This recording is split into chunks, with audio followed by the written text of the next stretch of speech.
Welcome to In Focus on UATV. Ukrainian precision long-range strikes are hitting deep inside Russia, systematically burning down the military supply chain and paralyzing their economy. And as a direct result, the Kremlin is panicking, scrambling for hundreds of thousands of new troops to cover their losses. Ukraine is dictating the terms on the battlefield, and Russia's war machine is failing. Let's break it down. We start with Ukraine's relentless campaign against the backbone of Russia's military logistics. Ukrainian deep strikes are targeting massive supply centers that fuel Putin's army, leaving key hubs in ashes and dragging the Russian economy into a tailspin.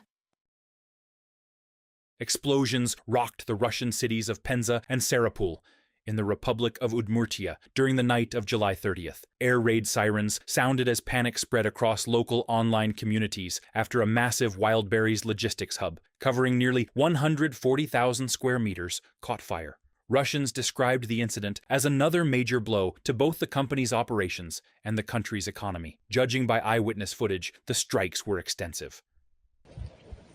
Wildberries is on fire. The sirens started going off around 3 in the morning. Maybe we should go grab some stuff. I couldn't sleep. Then I just kept hearing boom, boom, boom. This is already the 8th or 9th warehouse. We're getting close to about half of Wildberries' entire logistics infrastructure being destroyed over the past week and a half. These are not isolated warehouse fires. According to the Russian business database Rus Profile, more than 23,000 e-commerce companies have disappeared from Russia over the past 6 months. The number of newly registered businesses has fallen by a quarter. Analysts say one of the main reasons is the inability to quickly rebuild disrupted logistics chains. The biggest challenge is that rebuilding logistics chains takes a very long time. Redistributing goods from the huge warehouses now being struck by Ukrainian forces to smaller facilities cannot be done overnight, or even within a month. Ukraine says the strikes are aimed at Wildberries because the company has become an important element of Russia's logistics network and has reportedly been used to procure military equipment, including radios, body armor, and drone components. The marketplace previously featured a category labeled Everything for the Special Military Operation, which has since been removed. It's already clear that this logistics network is losing its ability to supply Russians with everyday consumer goods. At the same time, these warehouses also stored a significant amount of equipment intended directly for military use, not merely dual-use items. Industry representatives also warn of serious financial risks for Wildberries. Alexei Molodik, Director General of the International Marketplace Development Association, says entrepreneurs who lost their inventory in the attacks often lack the financial resources needed to restart their businesses. The Kremlin insists the situation surrounding Wildberries remains under government control. However, no specific support measures for the company have been announced. As for assistance to the company, the government is, of course, monitoring the situation. Discussions are ongoing, but no specific decisions have been made so far. Dmitry Peskov, press secretary to Vladimir Putin, from a Reuters publication. But the problem extends far beyond online retail. According to Ukraine's Foreign Intelligence Service, Russian businesses are experiencing one of their most difficult periods in years. During the first half of the year, only 66,000 new commercial companies were registered, the lowest figure since 2010. Meanwhile, nearly twice as many businesses, 118,000, closed. Around 100,000 small and medium-sized enterprises are now behind on their loan repayments. Against this backdrop, Russian officials themselves acknowledge growing pressure on the economy. We are seeing these parameters change. The budget deficit will increase somewhat. Anton Siluanov, Minister of Finance of the Russian Federation, from report by Vedomosti.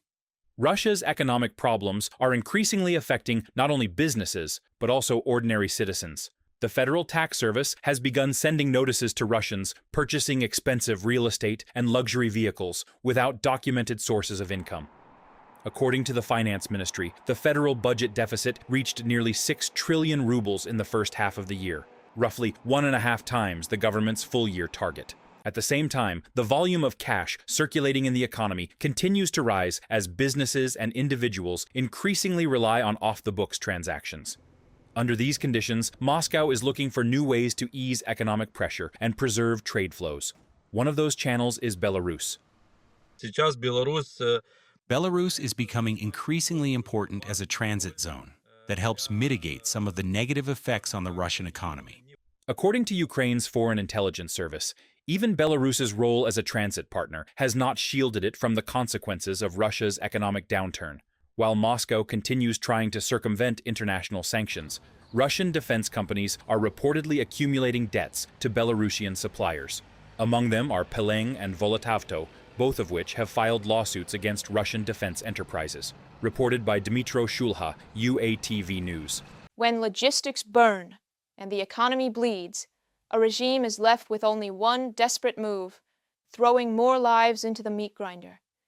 Facing the direct consequences of Ukrainian strikes, Putin is quietly setting the stage to draft 500,000 more Russians, all while hiding his fear behind loud propaganda.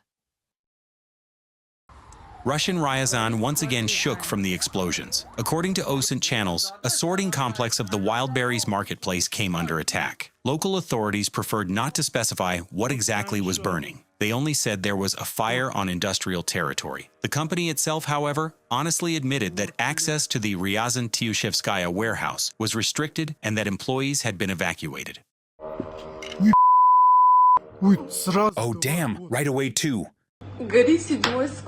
Warehouse 7 of Wildberries in Ryazan is on fire. They haven't even counted yet how much we lost at the other warehouses. And a new strike, Ryazan, is burning. While Russians suffer from drones, incur losses from destruction, and face the consequences of the war started by Putin, the Kremlin is calculating how many more citizens can still be sent to the front. The Institute for the Study of War reports that the dictator has probably not yet made a final decision on a new wave of mobilization, but the conditions for it are already being prepared. Putin signed a law expanding the access of the Russian National Guard and the Ministry of Defense to data on servicemen and members of their families in the Unified State Register. Officially, allegedly, to reduce bureaucracy. But Ukrainian intelligence claims that the head of the Kremlin wants to mobilize between 300 and 500,000 people. The president of Ukraine stated this in an interview with Sky News.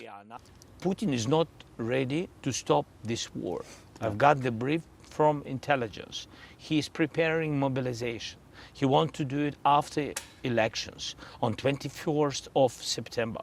He wants to increase mobilization in his country. Not very openly, because he afraid his society, but he will do it the first days of October if we will not bring him problems with logistics, weapon, petrol, diesel, and if our partners will not push total sanctions against his aggression. Incidentally, earlier the head of the Ukrainian state also stated that Moscow is waiting for about another 30,000 soldiers from North Korea. According to experts, this will be a mutually beneficial deal. The Russian Federation will receive cheap military force, while Pyongyang will get money and military technologies. At the same time, the Kremlin cares little about the fate of its own population. That it is quite possible not to consider the deterioration of the quality of life of Russians, because they have no significance, and their main purpose is to go and die, and, accordingly, to be cannon fodder. That is, one can fight as long as there is enough of this fodder. Putin demonstrates this clearly and unambiguously. Between Ukrainian drone attacks, Russians are trying to get used to the constant rise in prices and to the deaths of their compatriots at the front, while Foreign Minister Sergei Lavrov assures that the situation is under control. He claims that the West allegedly seeks to weaken Russia and turn people against the authorities. Lavrov calls for not panicking, but for showing a certain healthy malice in foreign policy, while simultaneously accusing the Baltic states of posing a threat to the Russian Federation. They don't really believe that people will take up pitchforks in the next couple of weeks, and they don't look too far into the distant future, because Putin is a tactician and acts according to current circumstances. Of course, any popular unrest is a nightmare. It is what he fears most of all. Against the background of the war and its consequences, the Russian authorities and the church continue to use religious rhetoric. Patriarch Kirill, who supports the war, states that Russians supposedly should thank God for Vladimir Putin and for a prosperous time, writes the Moscow Times. At the same time, Lavrov speaks of God's grace, presenting what is happening as something justified and necessary. Putin has a purely PR attitude to religion. Together with Patriarch Kirill, he believes in a kind of God who is convenient for them and who has appointed them to perform his duties here in Russia and on Earth. That is, this is a little God who in advance approves any of their actions. Andrei Kuraev, Russian theologian and philosopher, in an interview for The Insider. While the head of the Russian Foreign Ministry tries to explain the many years of one man's power through some kind of divine will, the security structures are tightening control over information. The FSB has opened a case against Telegram founder Pavel Durov, a Russian entrepreneur who has been accused of assisting terrorism and placed on an international wanted list, the Moscow Times reports. Even among supporters of the authorities, this decision has raised questions. Authors of pro-Kremlin Telegram channels remind that the Russian army itself actively uses the messenger at the front and fear that Durov might, in response, restrict the work of pro-Russian channels. Reported by Dmitro Shulha, UATV News. Ukraine's strategy is clear. Destroy the enemy's capability to fight and let their fragile system crumble under the weight of its own failures. Ukraine stands strong, focused, and advancing toward victory. Don't forget to subscribe to UATV, hit the like button, and share your comments below. Thank you for watching. See you next week.